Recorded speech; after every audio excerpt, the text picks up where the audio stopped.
obiskovalci, mi bomo začeli z webinarjem, torej orodja, tako kot smo pravzaprav napovedali, oziroma sem vas povabil k poslušanju in sodelovanju. Vabim vas torej, da se danes pravzaprav pogovarjamo, oziroma vi predvsem poslušate o tem, kaj pravzaprav pomeni mentalna stabilnost. Torej, predvsem orodja, kako pravzaprav nekako utišati oziroma utišati tiste svoje notranje glasove. Seveda najprej pa kratek uvod v to. Namreč, kaj pravzaprav želimo z vsemi temi orodji doseči oziroma kaj je namen vseh teh orodij. Jaz bom delal v bistvu po knjigi Psihologija dinamičnega vodenja. Ne moreš voditi, če ti ne sledijo, je podnaslov, in seveda to je nekako en del te vsebine, kjer pravzaprav govorimo o vodenju. Seveda ni nujno, da ste vsi, ki danes poslušate, vodje, je pa že dovolj, da vodite in upravljate svoje življenje. Torej, vedno moramo začeti pri samemu sebi. Namreč, kaj želim z temi orodji doseči? To, da na koncu sami odločate. Namreč velikokrat, ko izbiramo, se izbira oziroma odloča o naši izbiri velikokrat nekdo drug.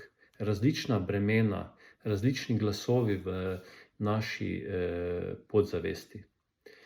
In kako utišati te glasove, ali pa rečemo, nismo bili dovolj močni, ker je bil nekdo močnejši v nas.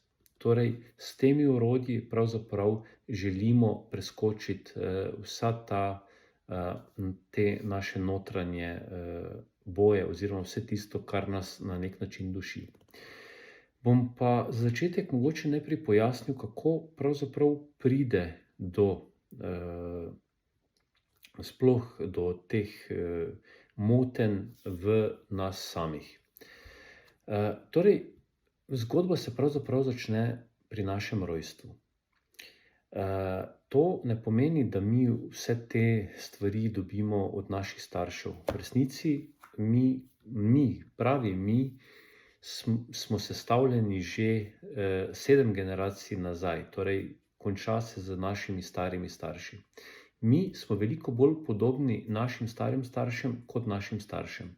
Starši so v osnovi samo neke vrste naši trenerji, ki nam pokažejo, v katero smer naj gremo, ali pa nam nekatere stvari mogoče napačno pokažejo.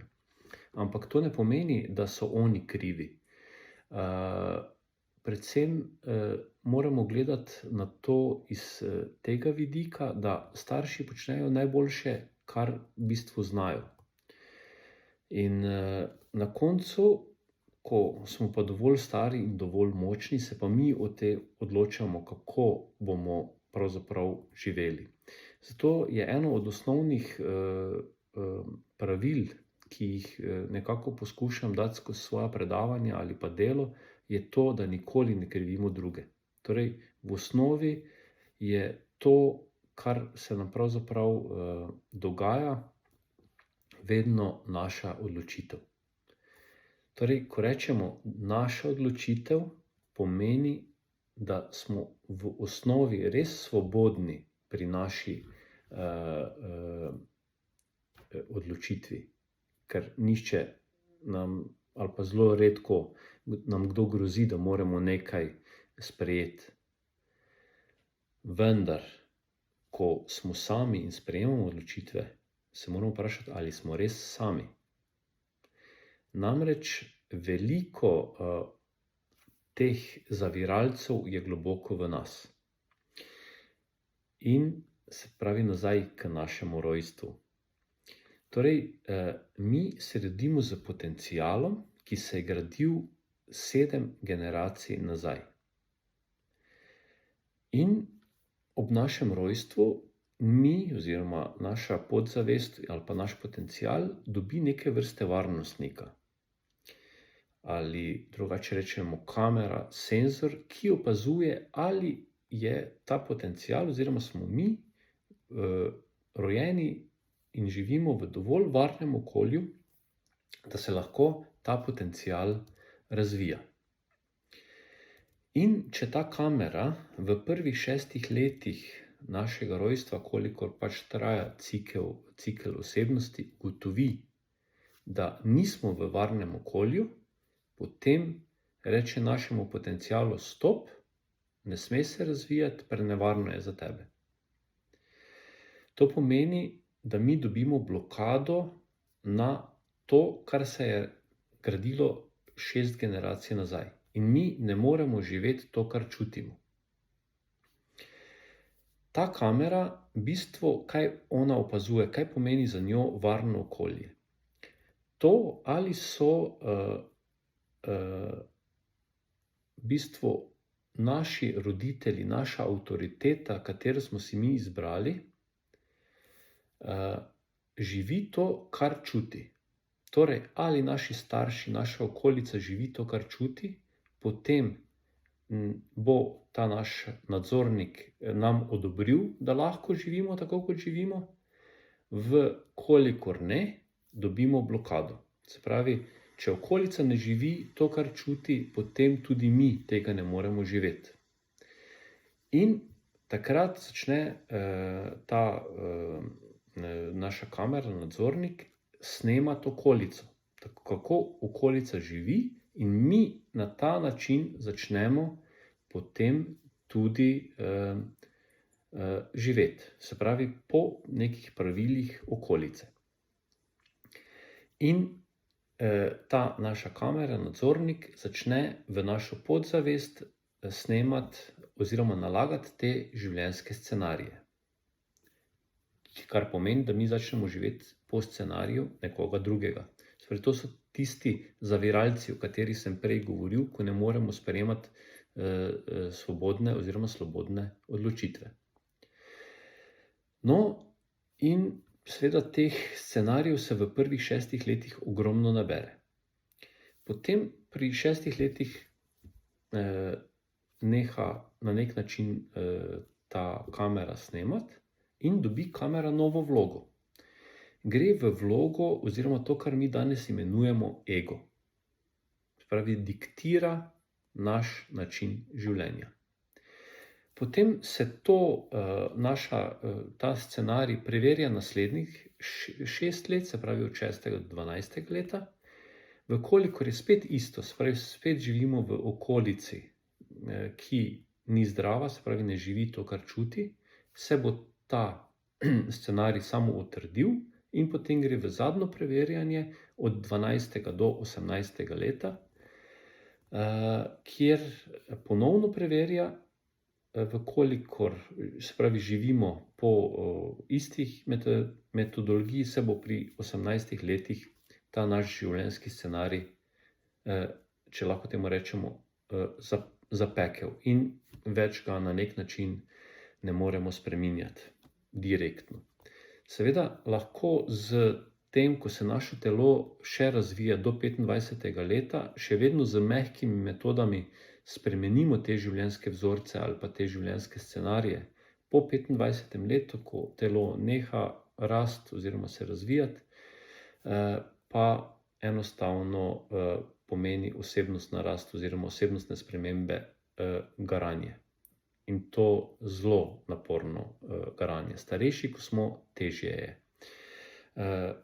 Obstajajo nekje življenjski limiti, kjer seveda lahko stvari še potem spreminjamo, ampak velikokrat naredimo spremembe šele, ko doživimo nek življenjski šok. Torej, šok so bolezen, izguba bližnjega, mogoče kakšen finančni oziroma kakšenkoli drugi pretres. Takrat nas lahko to premakne iz mrtve točke. Jaz pa sem pravzaprav z temi orodji želel vzpostaviti to, da naredimo premik iz te mrtve točke na mehki način. Se pravi, neboleč način. Zakaj ljudje ne delamo življenjskih sprememb? Ravno zaradi tega, ker se bojimo teh naporov. Mogoče najlažje to opišem v primeru, če ste kdaj bili v situaciji, ko ste se ukvarjali najprej 2-3 mesece s športom ali pa ste dosegli eno kondicijo, potem je pa prišlo nekaj vmes in ste spet za pol leta ali pa leto, dve mogoče na to pozabili. Kako težko se je ponovno vrniti v nekaj, kjer je ponovno treba začeti delati na sebi. No, približno isto je z to, bom rekel, našo psihologijo. Namreč psihološke spremembe so zelo podobne, ko govorimo o fizičnih spremembah. Se pravi, če hočemo karkoli narediti na telesu, na kondiciji, moramo tudi našo psiho oziroma podzavest, zavest trenirati. Seveda zadnje raziskave kažejo, da že po 21 dneh intenzivnega nekega dela mi lahko naredimo te spremembe, ampak to ne pomeni, da govorimo o trajnih spremembah. Ampak v nekih teh ciklih moramo pa biti seveda zelo aktivni. Torej, v psihologiji imenujemo vsa ta, če lahko temu rečem, orodja ali pa to, kar želimo pravzaprav očistiti, vse te motilce, z eno besedo psihološke smeti. Se pravi, psihološke smeti so tiste informacije v nas, ki onemogočajo razvoj našega potenciala, da mi postanemo to, kar smo.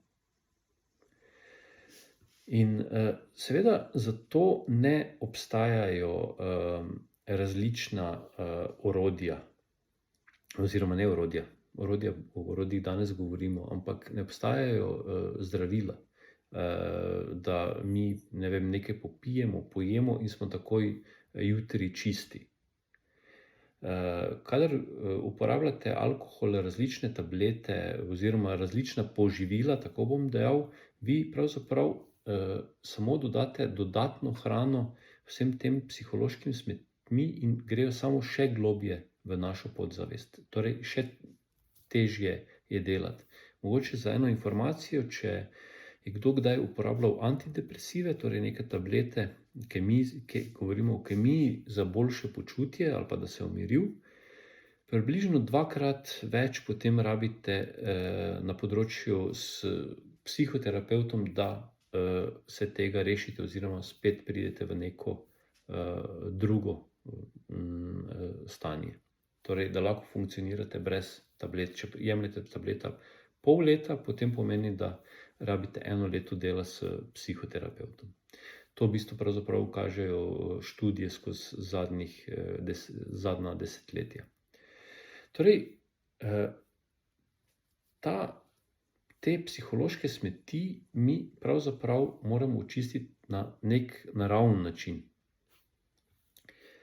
In če pogledamo skozi te neke različne faze, torej proces čiščenja teh psiholoških smeti sem razdelil v 7 korakov oziroma vseh nekih 7 faz. Oziroma v sami knjigi Psihologija vodenja sem to poimenoval kot stopnje modrosti. Tako se v bistvu pravzaprav na nek način lepše sliši, da rečemo, zdaj smo pa 1 stopnjo modrejši. In prvi korak je pravzaprav to, da mi pogledamo, kje smo. Torej, okolica, ki je neposredno v naši bližini oziroma se najdlje v njej nahajamo. Največkrat je to ali naš bivalni prostor oziroma velikokrat tisti, ki smo veliko v avtu, torej naše prevozno sredstvo, tisti, ki ste veliko v službi, je to vaša pisarna, tisti, ki ste doma je to vaš domač prostor, se pravi, odvisno, kje se nahajate, vsaj 2,5 ure v enem kosu na dan. Torej, to na nek način ta okolica predstavlja vašo realnost. To, da spite nekje 5, 6 ali 8 ur, ni neposredno odraz vaše notranjosti, je pa odraz vaše notranjosti, oziroma ko zapustite spalnico, se obrnite in poglejte, kaj zapuščate za sabo. To ste vi. Torej, vsa ta naša okolica, če tu uporabim rek Martina Kojca, enega od prvih slovenskih psihoterapevtov, ki je deloval na Dunaju pred 100 leti, on je v svoji knjigi Učbenik življenja zapisal, da je materialen svet odsev naših misli. In to se dejansko skozi to, kar sem omenil, tudi na nek način izraža. Zato je pomembno, da če želimo začeti spreminjati svojo okolico, svojo notranjost, moramo začeti najprej postopoma spreminjati svojo okolico. Tako je najlažje, tako to ne boli preveč. Namreč s tem, ko mi imamo eno okolico dalj časa, je to neposredno hrana za te naše psihološke smeti. Namreč navada, stvari, ki jih počnemo, ki mi jih imenujemo stabilnost, je pravzaprav zelo negativno za nas same. To pomeni, da to neposredno daje hrano naši notranjosti, se pravi tem psihološkim smetem, tem stalnicam. Namreč vse te psihološke smeti so v bistvu prišle od zunaj v nas, zato ves čas potrebujejo to potrditev od zunaj. Zakaj mi tolikokrat gremo v konflikte, v neke različne situacije, potrebujemo, da se izpostavimo v nekih situacijah, ki niso ravno primerne v nekem določenem trenutku, samo zaradi tega, ker so te psihološke smeti ali pa te življenjski scenariji, ki so v nas, toliko močni, da nas porinejo naprej.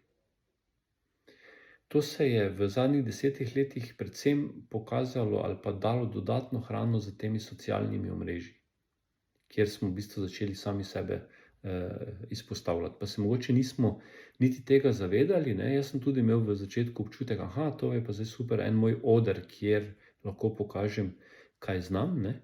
A v resnici so te moje psihološke smeti začele prihajati ven, zato sem potem, seveda, ko sem to ugotovil, pa sem se začel nekako umikati iz vsega tega javnega življenja.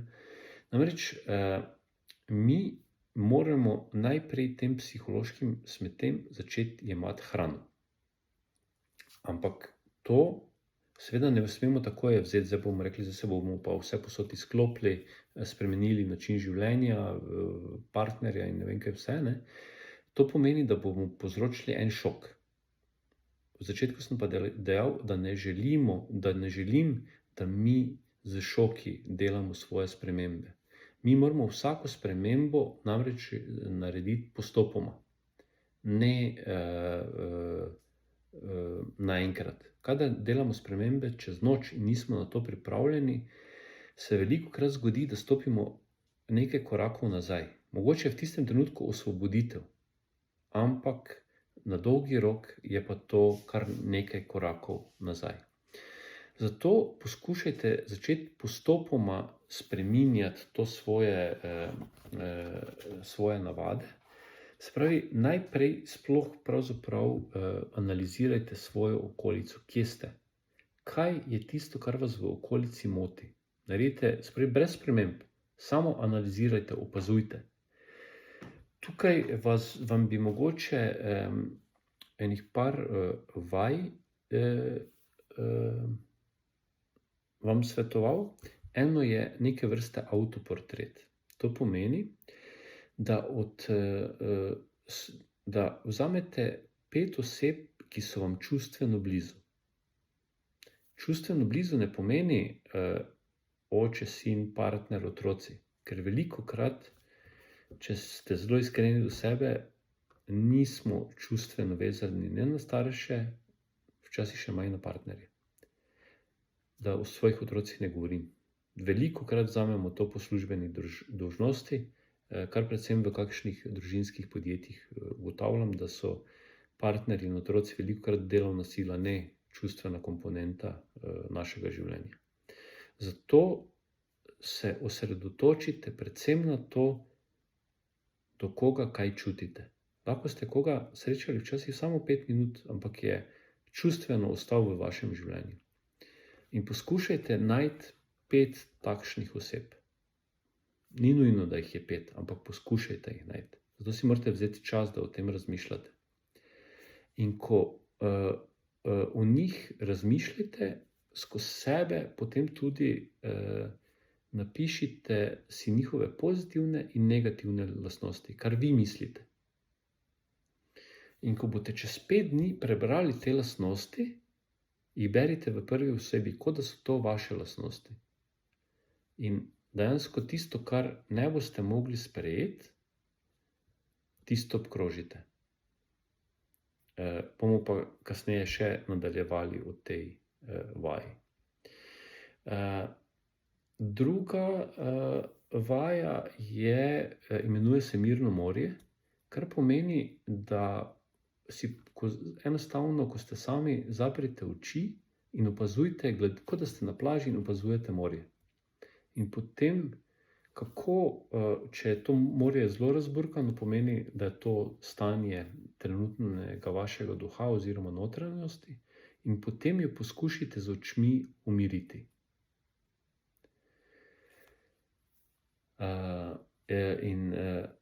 Tretja vaja pa je tisto, da naredite popis, kaj vse vas moti v vaši okolici. Naprimer, pot v službo, avtomobil, kako je stanovanje pospravljeno oziroma sploh organizirano, ljudje, ki so v vaši bližini, kaj vas moti pri vašem delu. Torej, začnete z neko vrsto analize oziroma opazovanjem tega, kar je okoli vas. To je pravzaprav tisti prvi korak, ki lahko traje tam nekje tudi do 3 tedne. No, z tem opazovanjem bomo mi dali našim možganom informacije, kaj nas moti. In v drugem koraku bomo pravzaprav začeli se spraševati, kaj čutim. Torej, drugi korak modrosti. Ko naredimo to analizo in pogledamo, kaj je okoli nas, kaj nas moti, bomo dejansko postali 1 stopnjo modrejši. Torej, gremo v 2. stopnjo modrosti. No, tukaj je pa mogoče že počasi čas, da na nas same pogledamo malo drugače. Rečemo, da je naša osebnost ali pa mi, taki kot smo v osnovi na nek način sestavljeni iz 4 delov. To bomo zdaj tako zelo grobem povedali. Torej, iz fizičnega telesa, to je to, kar vidimo, potem intelektualnega telesa, to so dejansko predstavnik naših možganov, oziroma to, kar pravzaprav mi v tem intelektualnem svetu počnemo. V tretji del je naše čustveno telo in 4. je naše energetsko telo. In vsako telo posebej moramo zadovoljiti. Začeti moramo pravzaprav najprej pri fizičnem telesu.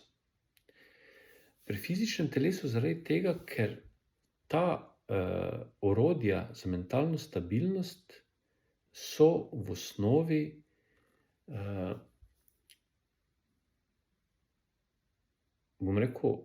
moramo biti fizično na njih pripravljeni, ker niso tako enostavno. Gre za zelo težke procese. In v osnovi v bistvu vse teče skozi naše možgane. Kako mi pravzaprav dojemamo ali pa s kako perspektivo gledamo na neko okolico. No in zakaj govorim najprej o tem fizičnem telesu? Namreč vsaj malo moramo biti v gibanju, se pravi, da možgani dobijo svežo hrano, kar pomeni skozi kri in seveda skozi zrak oziroma kisik, ki ga rabi za svoje delo. Zato je pomembno tudi, kaj jemo. Seveda, pomembno je to, da telo dobi vse, kar rabi in da je ta hrana tudi nam dobra. To je v bistvu za nas zdrava hrana. Res pa je, da mi v različnih obdobjih potrebujemo različno hrano ali pa naše telo rabi. Zato poskušam vsakemu svetovati, da res, ko začne delati na sebi, se tudi pogovori z svojim osebnim zdravnikom oziroma kakorkoli vključi uradno medicino v to zgodbo, zaradi tega, da pogleda svojo kri, hormone oziroma dobi to krvno sliko, kajti velikokrat se nam zgodi, nekateri imajo težave z ščitnico, pomanjkanje različnih vitaminov oziroma mineralov in kombinacija tega pri nas povzroča neko slabo počutje ali pa neke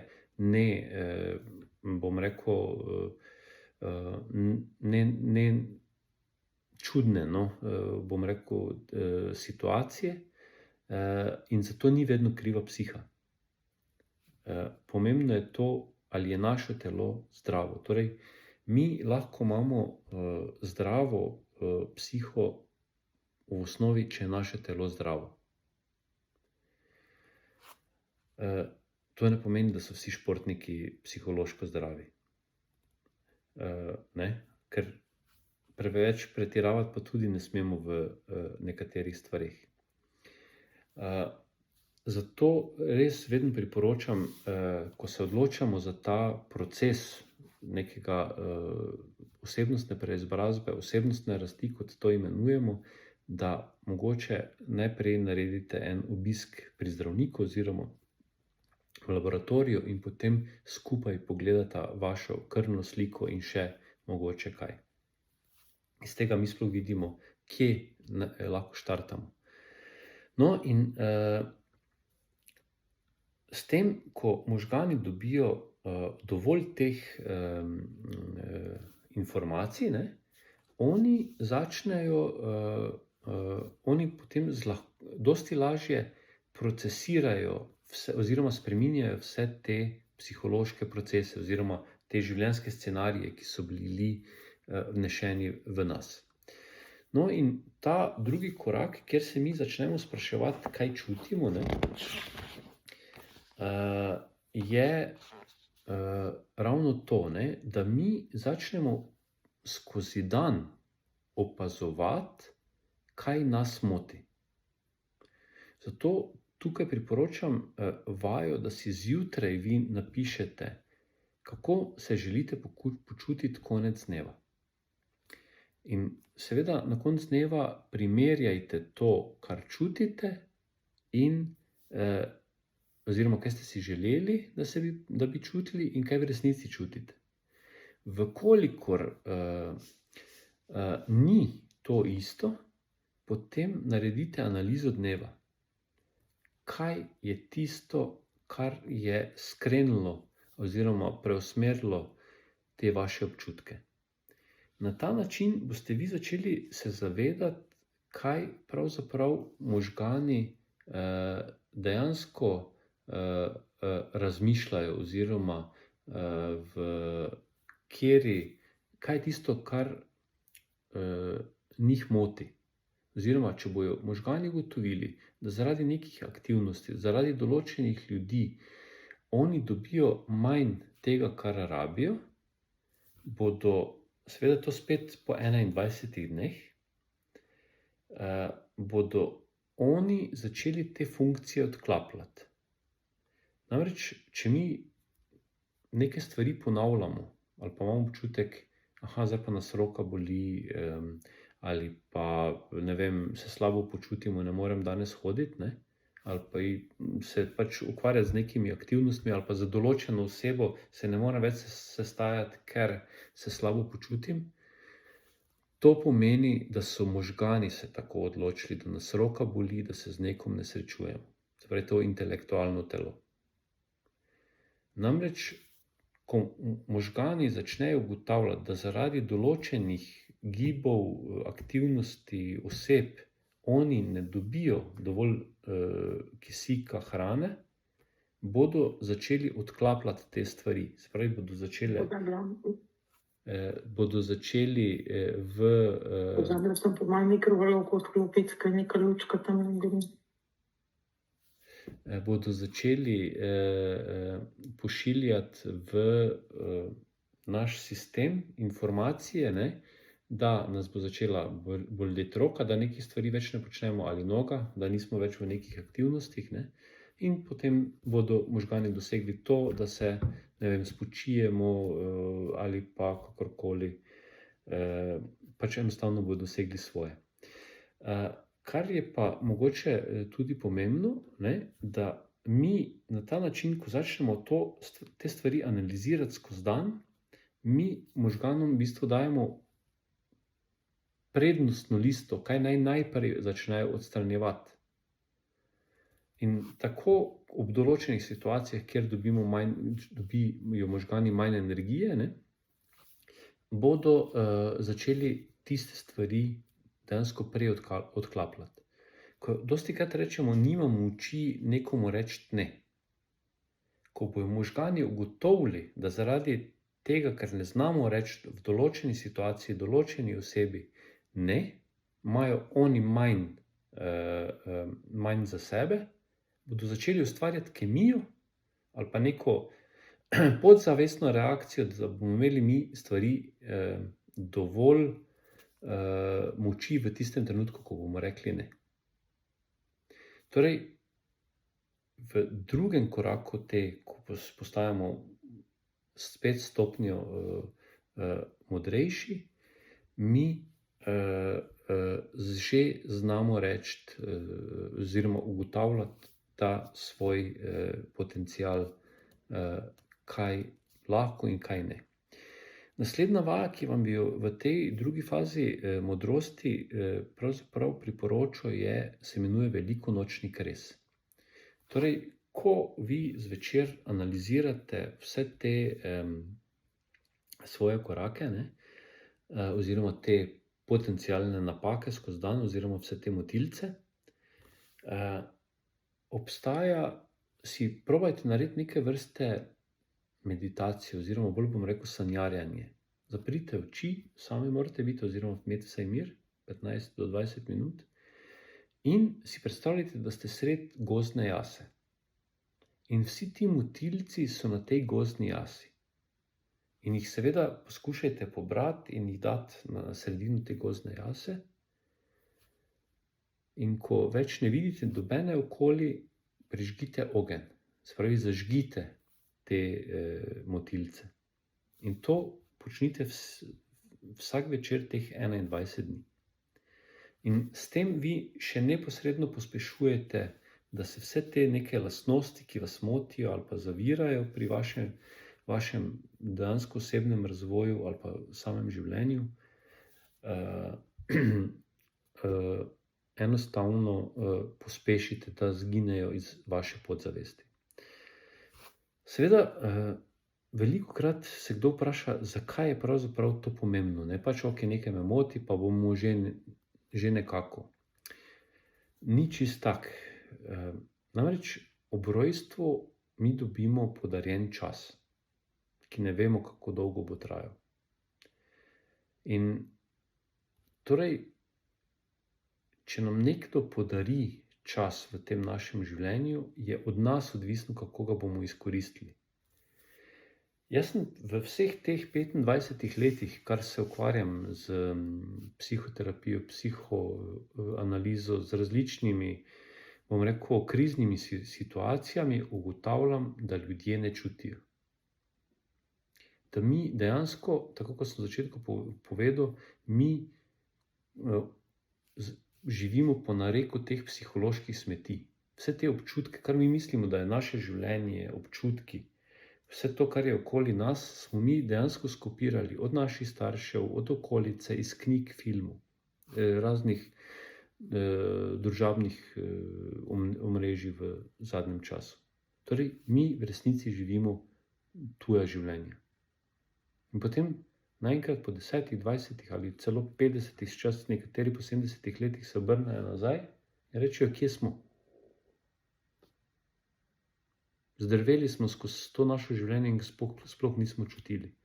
Ampak na koncu, kar nekaj ljudmi, nisem se pogovarjal tik preden so zapustili ta materialni svet, so rekli, samo občutek je tisto, oziroma občutki in spomin je to, kar nam ostane na koncu. Ampak da mi lahko imamo te svoje prave občutke, jih moramo čutiti zdaj, ne zadnjih 5 minut. Zato je pomembno, da mi te motilce, ki so v naši podzavesti in prikličejo še druge, čim prej počistimo. Namreč, eden od rekov, ki me dejansko spremlja skozi življenje, je ta rek Frana Miličinskega Ježeka, ko je dejal, boli, če te povozi avto. Če te povozi čas, se bolečine ne da izmeriti. In to je tisto, kar si dejansko poskušam vsak dan na nek način dopovedati, ne? Da moram dejansko vsak dan, ne glede na to, kako živim, od vsakega dne imeti posebej občutek. Zato je v tej fazi, ne, ko mi začnemo razmišljati o teh naših občutkih, lahko rečemo, ok, zdaj smo pa zaključili to drugo fazo, se pravi, smo spet en korak modrejši. Modrost, se pravi, kako sem pravzaprav prišel do teh stopenj modrosti. Velikokrat sem pravzaprav v otroštvu ali pa različno poslušal, ja, po tej izkušnji smo pa modrejši. Mogoče dobro, da se je to zgodilo, ker smo zdaj modrejši. Ja, ampak kje je pa konec? Ker včasih ponavljaš napako na napako, ne? Kar pomeni, da zdaj moram, koliko korakov moram narediti, da bom pa res moder. Ne? No in potem, ko sem začel raziskovati, kaj pravzaprav modrost je, nisem neke razlage modrosti našel v nobeni knjigi, v različnih civilizacijah, nikjer. To, kar je bilo nekaj podrobnega, je bila stopnja zavesti, ki so jo pred 3600 leti definirali Egipčani, torej z stopnjo zavesti oziroma zavedanja. In s tem sem pravzaprav nekako enačil modrost, pomeni, da mi se z vsakim novim spoznanjem ali pa čemu lahko rečem korakom naprej, postanemo bolj zavestni tega, kje smo, kaj počnemo, kdo smo mi. Ker dejansko, ko gremo skozi ta proces teh 7 korakov, mi v resnici nič drugega, kot samo spoznavamo samega sebe. No, v tretji stopnji modrosti, ne, ko se mi začnemo zavedati tega svoje okolice, občutkov, kdo smo, kaj je tisto, kar nas moti, ne, se pa že začnemo spraševati, zakaj vse smo odgovorni. Torej, začnemo počasi sprejemati odgovornost. No in v tej fazi, ne, pa ni več bom rekel, tistega navdušenja, nekega spoznavanja, ne, samega sebe, ampak moramo že začeti res aktivno vklopiti svoje telo, torej šport. začeti spoznavati, kaj to ne pomeni, da morate za jutri začeti teči maraton. Spet boste neki šok naredili. Ne? Vi morate začeti spoznavati, kaj je všeč vašemu telesu, torej spoznavanje svojega telesa. Katero gibanje, katere aktivnosti so mu všeč, kje pravzaprav se telo pozitivno odziva. Isto pri hrani. Začnete raziskovati, katera hrana še vam je zraven te, ki jo jeste večinoma, še všeč. Tu zdaj ne govorimo, da morate si privoščiti kaviar, jastoge, ampak samo obstoječo hrano mogoče nekaj odvzeti, nekaj dodati.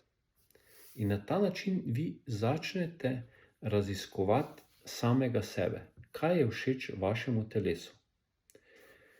Se pravi, da začnete biti fokusirani na to, kar je vam všeč. Ne več razmišljate, kaj je všeč drugim, da bo vam tudi všeč. To je pravzaprav ključen stavek, ki se gradi skozi vseh teh 7 korakov. Kaj je všeč meni, ne kaj je všeč drugim. Kajti, ko boste začeli razmišljati o tem, kaj je všeč vam, boste začeli graditi to neko svojo pokončnost in se ne boste več ukvarjali z drugimi. Se pravi, če imate otroke ali pa ste avtoriteta nekomu in je ravno v fazi odraščanja, bo dejal, se pravi ta njegova podzavest bo rekla, aha, živim v zdravem okolju, ker moja avtoriteta živi to, kar čuti, in se lahko jaz razvijem v to, kar v resnici sem. Torej, to so mogoče zgodbe za mlade starše ali pa tisti, ki ste vzgojitelji oziroma učitelji. Mogoče v zadnjem času se pač veliko govori, iščemo učitelja ali pa ne vem, so različne pripombe na njih. Učitelji so, kakšni so.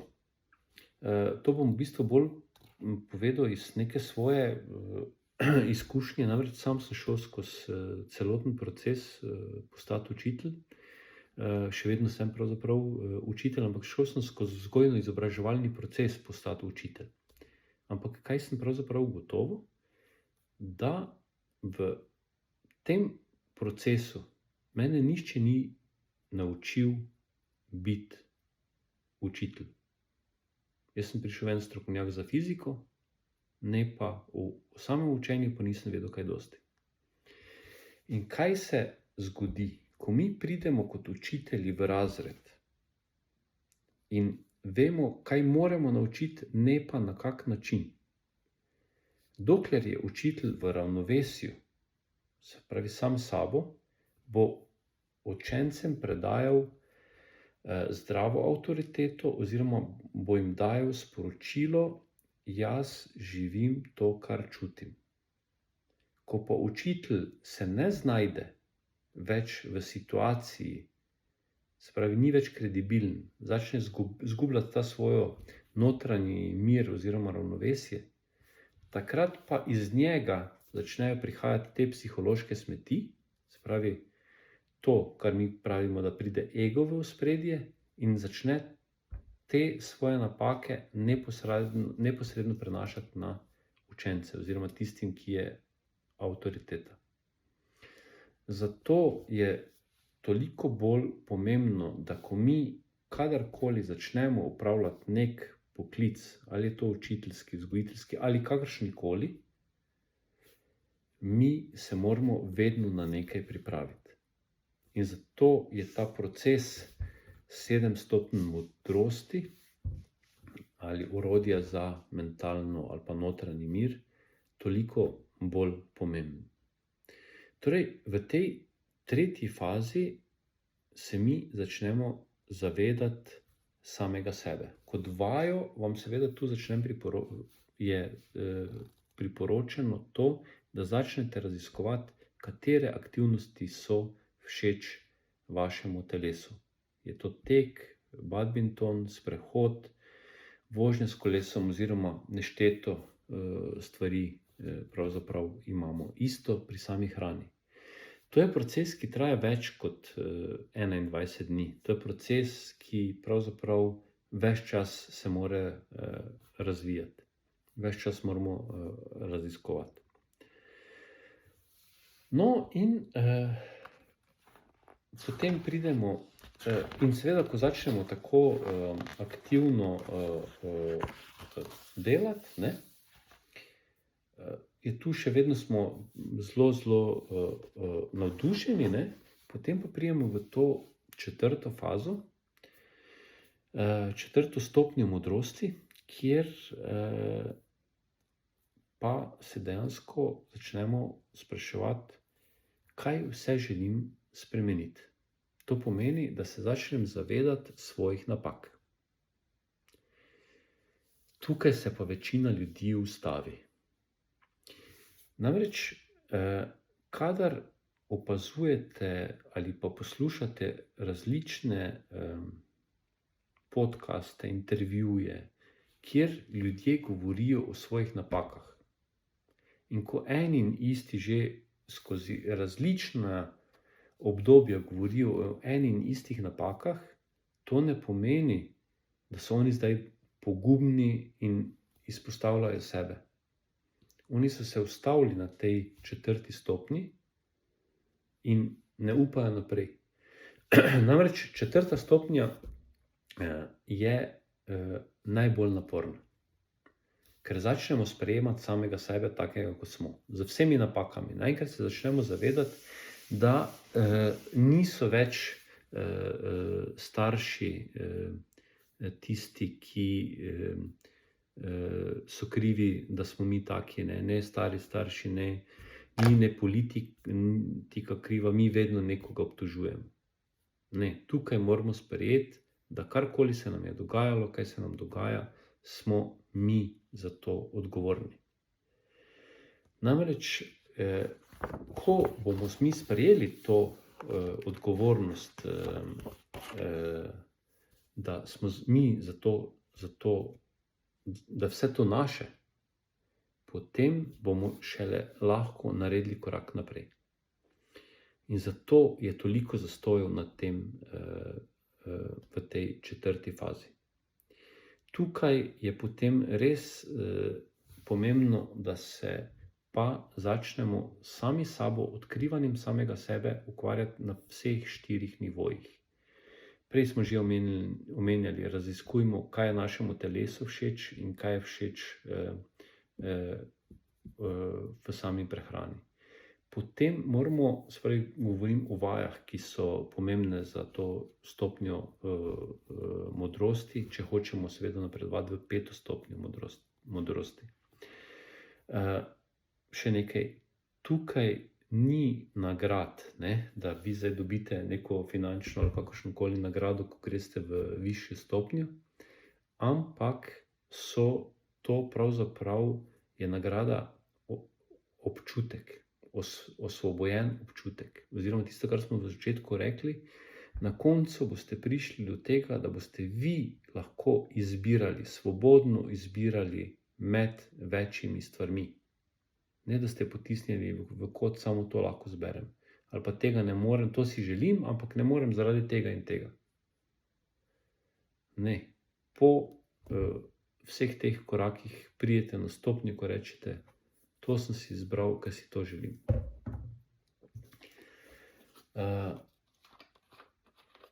Ne glede na to predavo, moram.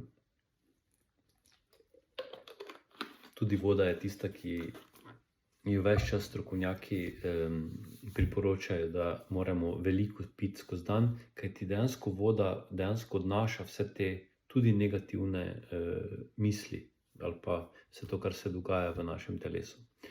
No, torej govorimo o raziskovanju vseh svojih 4 teles. To se začne tukaj v 4. fazi. Torej, začnemo biti fokusirani v vse te aktivnosti. Kaj je tisto všeč, kar je našem možganu všeč, kaj radi beremo, s čim se radi miselno ukvarjamo.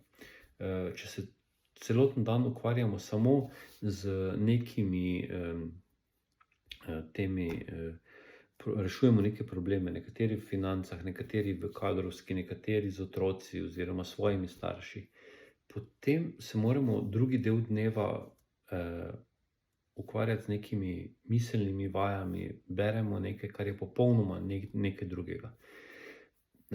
Preveč televizije vam v tem trenutku ne priporočam, niti videoigrice do neke meje.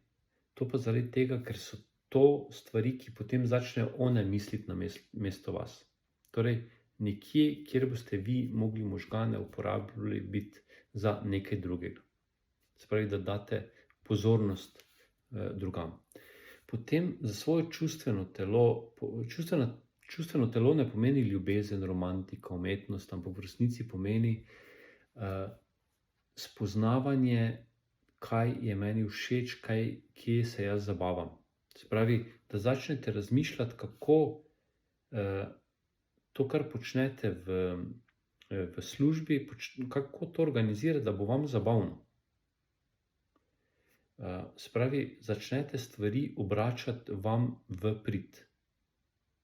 Služba, to bomo sicer kasneje govorili, ni nekaj, kar moramo početi, ampak ga moramo vzeti kot nekaj, kar podpira naš življenjski cilj in ga potem vzamemo, kako ga v bistvu izvesti, zato da bomo lažje prišli do svojega življenjskega cilja. To pomeni, da mi pravzaprav raziskujemo, kaj je nam všeč na vseh teh 4 korakih. Se pravi, ozaveščanje tega, kdo mi v resnici smo. In ker je to nek dolgotrajen proces, govorimo o nekih 3-4 mesecih, namreč celoten proces modrosti, da mi začnemo in pridemo na 7. stopnjo modrosti, traja približno 1 leto. Se pravi, vsi 4 letni časi morajo iti skozi, tako kot se v bistvu gre za naravni cikel, tako se tudi v bistvu naša transformacija zgodi v roku 1 leta. Ne pričakovati nekaj, da se bo zgodilo čez noč. In zato mi v vsej tej fazi vedno začnemo raziskovati samega sebe. Ko smo mi fokusirani v samega sebe, smo dejansko naredimo en ščit okoli sebe in se nehamo ukvarjati z drugimi. Enostavno nas drugi več ne zanimajo. Mi se pravzaprav ukvarjamo, kaj je všeč nam. No in ravno to je tisto, kar je najbolj pomembno. Ko se začnemo mi ukvarjati sami s sabo, naenkrat naš fokus ni več vse okoli, ampak samo v nas, tukaj not. Zato je tudi ta stavek Malega princa tako popularen, ki ga pa mogoče niti ne razumemo, kaj pravi gledanje z srcem. Gledanje s srcem je takrat, ko v bistvu gledamo v sebe in ko smo mi čisti, gledamo navzven. In tudi delo, ki ga opravljamo zato, da preživimo, ga v bistvu opravljamo z dosti večjo lahkoto, zaradi tega, ker vemo, kam gremo. Nič nam ni več naporno. Niti pot v službo zjutraj, če se moramo vstati ob 6 ali še prej. In to je tista 4. faza, s katero se moramo soočiti, da tam ne ostanemo. No, in velika večina ljudi, ki sem jih spoznal ali pa ki so štartali tudi ta proces, je obstalo v 4. fazi. Zato, ker se jim je zdelo fajn, da lahko govorijo o sebi, in so zato na nek način nagrajeni ali finančno, dobijo pozornost, in potem iz tega kroga ne stopijo ven. Teh 7 stopenj modrosti ali ta Serious Personal Transformation model, ki sem ga pravzaprav imenoval, ni nekaj, kar sem si jaz izmislil. To je čist pravzaprav naraven proces, ki sem ga samo poskušal prevesti v jezik, ki ga razumemo. In da lahko naredimo pri sebi spremembe, brez da imamo večje šoke. No, in ta proces je dejansko opisan v zelo različnih od metodologij, v različnih knjigah v preteklosti. Ne vem, egipčanska knjiga mrtvih ima tudi 7 korakov. Vitez Parzival, po katerem sem v bistvu tudi zgradil zgodbo Viteza z rožo, je 7 korakov. Vedno je hotel postati vitez okrogle mize, ampak vedno mu je nekaj spodletelo, iz katerega je bilo sporočilo, da za tisto, kar se borimo, ni dovolj dobro za nas, ker smo pripravljeni na nekaj večjega. Torej, če vam nekje nekaj ne uspe, pomeni, da ni pravo za vas, da vas čaka nekaj boljšega. Zato morate iti dalje, ne vztrajati pri nekih življenjskih situacijah ali položajih ali kakorkoli. No, in ko mi uspemo po 3-4 mesecih premagati to četrto fazo, gremo pa v 5. fazo, ko mi mislimo, zdaj smo pa to premagali, zdaj pa je najlažje. Takrat pa pravzaprav mi tem psihološkim smetem že vzamemo ogromno hrane, se pravi, nimamo več te potrebe po pozornosti, več ne prihajajo različne smeti v nas, oziroma to je v osnovi psihološka hrana za te naše psihološke smeti, in takrat te smeti začnejo kričati z zadnjimi močmi v nas. Ko imate občutek panike, utesnjenosti, nekaj, kar je res tega veliko, potem pomeni, morate to vzeti kot nekaj pozitivnega. Pomeni, da se proces bliža koncu. In na ta način pomeni, da ste začeli premagovati samega sebe. Tukaj je bistvo, morate izločiti, to sem pri prejšnji fazi pozabil povedati, govorili smo o čustvenem telesu, nisem pa govoril o energetskem telesu. Najti moramo prostor, kjer se mi umirimo, ali pa način, kako se umirjamo. Za nekatere je to molitev, za nekatere je to sprehod v naravi, nekatere je to kava po službi ali pivo, kakorkoli, sprehod v naravi. Najti moramo ta način. In v tej 4. stopnji se mi veliko ukvarjamo kot temu rečemo, z duhovnostjo. V 5. fazi jo pa izključimo, zato ker se moramo prizemljiti. Se pravi, moramo ukvarjati se s stvarmi, ki so pomembne tukaj na zemlji. Torej, nadaljujemo z fizičnimi aktivnostmi, intelektualnimi aktivnostmi in čustvenimi aktivnostmi. Energetsko telo v tem trenutku damo v bistvu malo na stran. In tukaj je pomembno ozaveščanje vsega tega. Tukaj vam potem priporočam, predvsem v poslovnem svetu in seveda tudi hkrati v privatnem svetu, da si zjutraj naredite sestanek sami s sabo. Torej, sestanek sam s sabo pomeni najprej, da zjutraj pogledate, kako se želite počutiti konec dneva, in kasneje, katere vse aktivnosti morate narediti, da zaključite dan. In potem, ko zaključite poslovni dan, naredite analizo, kaj je bilo tega nareditega, s kakim namenom, kar niste uspeli, predstavite v naslednji dan. Enako naredite zvečer, se pravi, 1,5 ure pred spanjem, glede osebne energije, ali je to, kar ste si želeli ali ne. kaj s tem dosežete, s tem začetkom in koncem dneva. Vi dejansko začnete dan in zaključite dan. Tako dobite občutek dneva, da je dan zaključen, da je dan se začel in se zaključil, da je dan trajal. In na ta način začnete živeti dan za dan. In dobite občutek vsakega dneva. Točno se lahko spomnite stvari za nazaj, pa ne govorim o tem, da morate imeti spomine, ampak spomnite se občutkov izpred nekaj let in na ta način vi gradite svojo zakladnico čustev in občutkov. Zato je pomembno zaključevati dneve.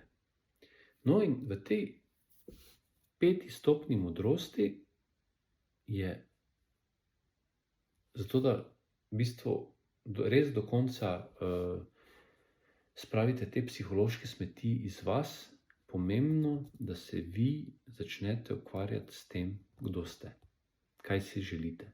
Namreč s tem, ko vi pravzaprav zberete to zakladnico vaših čustev, ne več tujih, vi začnete lahko ugotavljati, kdo v resnici ste in kam greste.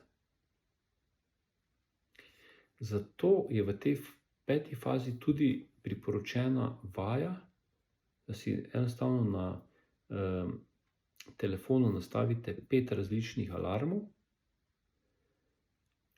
in se vprašate, ko zazvonijo, kdo sem in kaj čutim. In to res ponavljate 3 tedne ali še več. Na ta način bojo te informacije, seveda, ko se vprašate, se ne smete odgovoriti. V roku 3 tednov bojo odgovori sami po sebi prišli.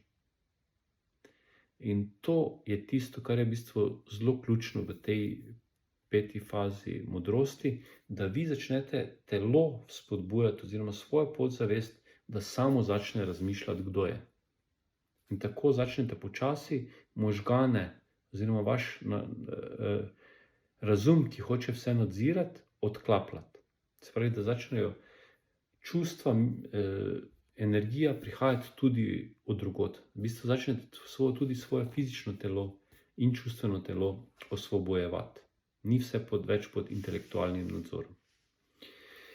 No, in tukaj se ta naporna 5. faza zaključuje.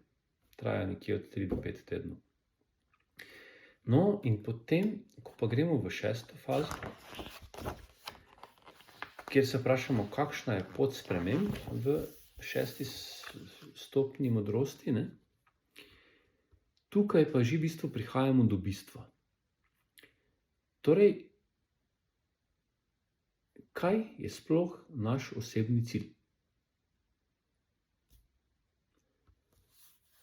Ko govorimo o osebnih ciljih, tukaj niso to, da imamo družino, da imamo, ne vem, hišo, dom, ampak govorimo o občutkih.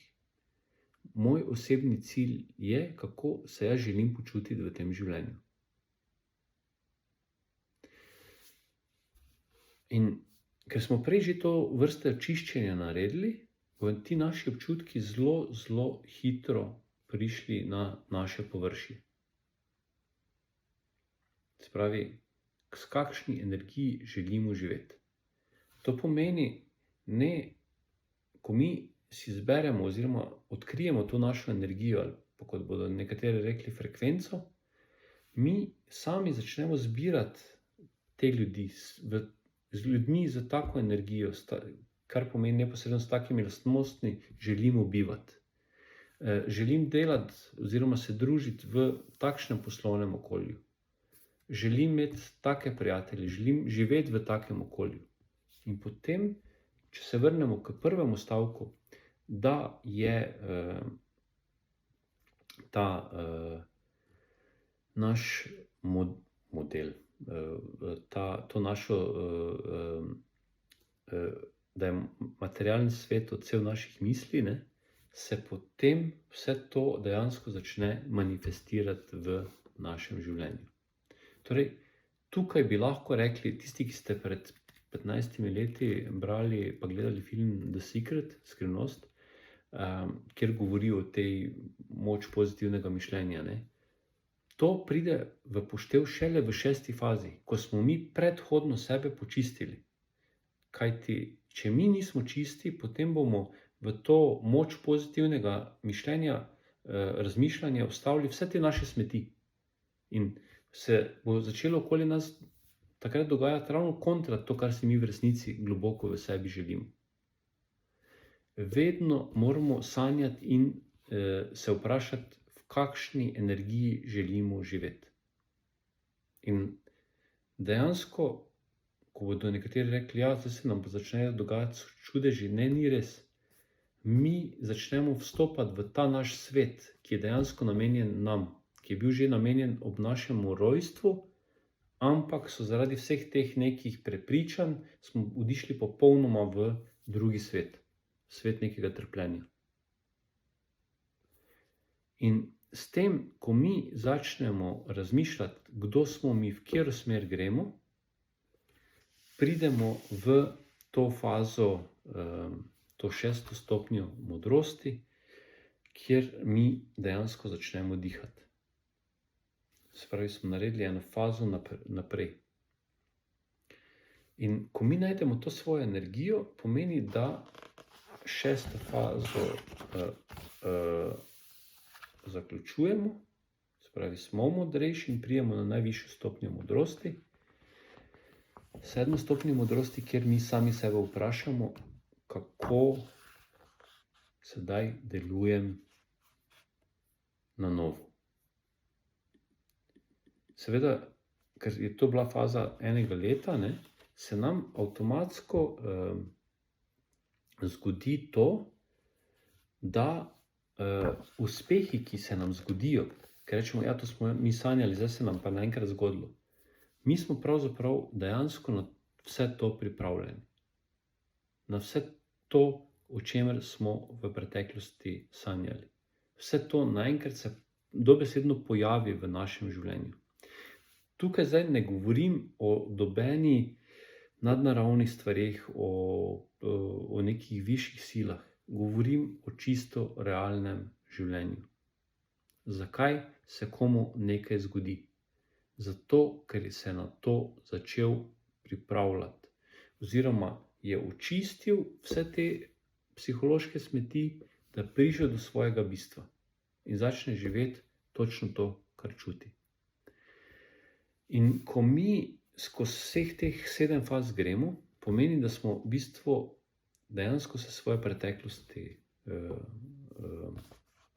rešili, oziroma vse to prehodili, kar nas je na nek način obremenjevalo, ne? In tukaj lahko rečemo, da smo pač pravzaprav na neki novi poti, ne? Ali kot je Sokrat dejal, ko je prišel na vrh, ko je vse spoznal, vem, da nič ne vem. Torej, začnemo novi krog. Ampak novi krog ne pomeni, da se bomo spet z istimi stvarmi ukvarjali, ampak bomo v bistvu, ko smo v tej novi energiji, ko začnemo spoznavati ta novi svet, moramo ponovno skozi približno teh 7 korakov, 7 ciklov, ki se nam pa v bistvu ponavljajo skozi vse življenje. In nikoli v življenju se v resnici ne smemo ustaviti. Žal je tako, če ne enostavno zaspimo v neki fazi in ne glede na to, koliko smo napredni, ne, je pravzaprav to, da v bistvu delamo, dokler smo živi, delamo na svojem razvoju. In tako, v bistvu, ko najdemo partnera v življenju, ki skupaj z nami raste, ne, lahko se mi z nekom spoznamo in je daleč nad nami. Mi smo šli skozi vse te faze, smo skupaj in ga potem, on še vedno v tej isti fazi, ko je bil, ko smo mi bili, ne vem, 10 korakov zadaj, ne, ga mi preskočimo, ker on več ni delal na sebi. Zato je pomembno, da v bistvu se mi ves čas razvijamo. In ko že najdemo nekoga, ki je v tej naši energiji, kjer lahko skupaj se razvijamo, je pomembna predvsem komunikacija. Zdrava komunikacija. ampak o teh odnosih in vsem tem bom pravzaprav enkrat v enem naslednjem webinarju govoril, ampak to je pravzaprav tisto orodje, kjer mi ostanemo notranje mirni. No, mogoče da se vrnem vsemu temu, ne. Veliko predavam v Indiji na 3 različnih fakultetih in tudi na nekih seminarjih ali pa konferencah, ne, in sem jaz v začetku vprašal, kje ste našli enega Evropejca, da predava v Indiji o notranjem miru, o sreči, če cel svet hodi v Indijo ali Tibet, pravzaprav iskati ta notranji mir. No, in tukaj so pravzaprav oni iz moje knjige Mi uspešni, mi srečni prepoznali to, da s tem modelom lahko energijo, ki jo dobiš tam, odneseš tudi ven iz njih. Kajti Indija oziroma Tibet tudi imajo eno posebno energijo, kjer se mi počutimo mirne. Ampak čez nekaj časa, ko pridemo v ta naš svet, se vrnemo nazaj. Se pravi, ni tistega kvantnega skoka in potem se vedno vračamo, iščemo ta notranji mir. S temi 7 stopnjami modrosti pa mi najdemo mir v katerem koli svetu. Mi ne bomo našli miru, če gremo na pot okoli sveta ali gremo meditirati v Tibet, Indijo, kakršenkoli tempelj. Mi bomo na koncu našli mir samo v sebi. In zato je pomembno, da delamo kakršnekoli druge spremembe v življenju, moramo najprej mi uravnovesiti samega sebe. Torej, mi moramo postati tisti notranji mir. Zdaj pa, da mogoče malo več o ozadju samo te metodologije povem. Se pravi, to je dejansko del neke širše zgodbe, kjer sem jaz pravzaprav najprej dejansko sem začel svojo pot kot fizik. In potem sem se čez noč znašel v vlogi nekega podjetnika in neke vrste psihologa, čeprav nisem imel temeljev za to. In ker je bilo en kup problemov takrat pred mano, sem se vedno k svojemu primarnemu poklicu vračal. Torej, k fiziki oziroma k spoznavanju narave. Ker fizika nič ni drugega kot pravzaprav zakoni narave, ne. In potem sem gledal, kako narava rešuje nek poslovni problem, kako narava rešuje nek družbeni problem. In sem vedno postopoma vsa ta leta iskal rešitve v naravi. In tako sem potem 2016 definiral ta dinamični model vodenja podjetij, ne, s katerim se potem na nek način vse skupaj vodimo lahko podjetje kot naravo. Se pravi, brez manipulacij, brez dvojnih iger, zelo jasnimi cilji, ne, kjer se vsi osebni problemi na nek način puščajo zunaj in smo v podjetju res samo zato, da podpira naše osebne cilje, ne. S tem pa, ko smo mi zadovoljni, je seveda podjetje toliko manj problemov ima in toliko večji, ne bom rekel ravno dobičke, ampak veliko lažje dela. No, potem sem iz podjetij to prenesel tudi na javni sektor, predvsem na lokalno samoupravo. 2019 sem potem doktoriral iz dinamičnega modela vodenja lokalnih upravnih sistemov, kar se neposredno iz lokalnega tudi na državni nivo lahko preneslo, ne. In ker dejansko celoten model sicer temelji na tej naravi in hkrati čisti človeške te smeti, pomeni, da neposredno spreminja človeške potrebe. Kajti, če mi gledamo danes, ne, marketing, ki ga poznamo v večini, predvsem spodbuja naše smeti, nas želi narediti zasvojene z nečim, da mi čim več kupujemo, da porabljamo denar za nekaj, kar je neuporabno. S tem modelom pa mi pravzaprav notranje čistimo samega sebe, kar pomeni, da spreminjamo navade, spreminjamo svoje potrebe. In ekonomija v bistvu nič ni drugega kot navada oziroma potrebe potrošnikov. In če se spreminjajo navade, pomeni, da se spreminja tudi ekonomija oziroma gospodarstvo. In to je bil razlog, kjer so različni mednarodni profesori oziroma bivši ministri prepoznali, da je to ideja za prihodnost nove ekonomije, in tako sem bil 2021 nominiran za Nobelovo nagrado iz ekonomije. In tako se je pravzaprav ta cela zgodba zaključila. No, in potem, seveda, ker je bil ta model na nek način sklop psihologije, ekonomije in tega celotnega fizike, ekonomije in psihologije, ne, in se nisem imel kam pravzaprav upreti, sem začel razvijati popolnoma novo znanstveno vedo, ki sem jo poimenoval dinamologija, ki je šla lani v prvem zvezku. Podnaslov pa sem dal dekodiranje naravnih skrivnosti. Namreč, ko mi opazujemo naravo, vidimo, da narava počne čisto iste procese, kot jih počnemo mi, ampak v točno določenem zaporedju. In ko mi začnemo ta zaporedja prenašati v naš ali poslovni, ali osebni, ali družbeni svet, začnemo živeti brez komplikacij, brez zastojev. In to je pravzaprav tisto bilo, kar je, bom rekel, znanstvena podlaga za to, kar sem pravzaprav danes skoraj uro in pol govoril. Se pravi, nisem govoril o nekih višjih energijah, ciljih, ampak dejansko vse temelji na naravnih zakonih oziroma zakonih fizike. Zdaj po, bom rekel, novi znanstveni metodi dinamologija, ki se šele uveljavlja. In moram reči, da v bistvu nekatere države so že sprejele ta termin. V Monaku, kjer v bistvu tudi večina časa preživim, so tam to vzeli kot stroko in sem to lahko registriral kot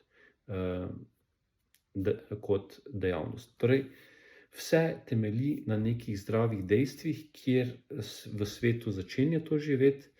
Sveda, zakaj, boste se zdaj vprašali, zakaj pa to razlagam eni mali Sloveniji? Prvič zaradi tega, ker prihajam iz Slovenije, ne glede na to, da v začetku te stvari niso bile sprejete. Hkrati se pa želim vrniti v Slovenijo in na ta način v bistvu dajam neke nova sporočila v Sloveniji, zato da bi bil vedno več prisoten na ozemlju, v katerem sem se pravzaprav rodil.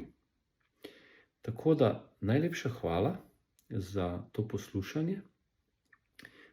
Glede na to, da imate vsi maile, lahko postavite različne vprašanja. Na njih bom tudi potem pisno odgovoril. Boste pa v kratkem dobili tudi link do tega predavanja, ki ga lahko potem širite. In vkolikor vas seveda zanima, bomo čez kakšne 3 tedne ne to ponovili, ker bo postajal posnetek, ampak bom govoril o vodenju podjetja, tako kot smo danes govorili o vodenju samega sebe ali pa kako sebe držati v ravnovesju. Na ta način lahko tudi vodimo samo podjetje. No, o vsem tem pa več na teh različnih komunikacijskih kanalih. Vsem želim še naprej prijeten večer. Tisti, ki bi želeli več podrobnosti, lahko dobite v vseh teh mojih knjigah. Zdaj, v zadnjih 2, dinamologija pa psihologija dinamičnega vodenja, je to res podrobno napisano na skoraj več kot 500 straneh. ampak ni to pomembno, kolikor je pomembno to, da vi najdete v sebi to energijo, ki jo živite in čutite, in s tem, ko boste vi začeli živeti to, kar čutite, bo začel postajati svet drugačen. Tako da lep večer in lahko noč.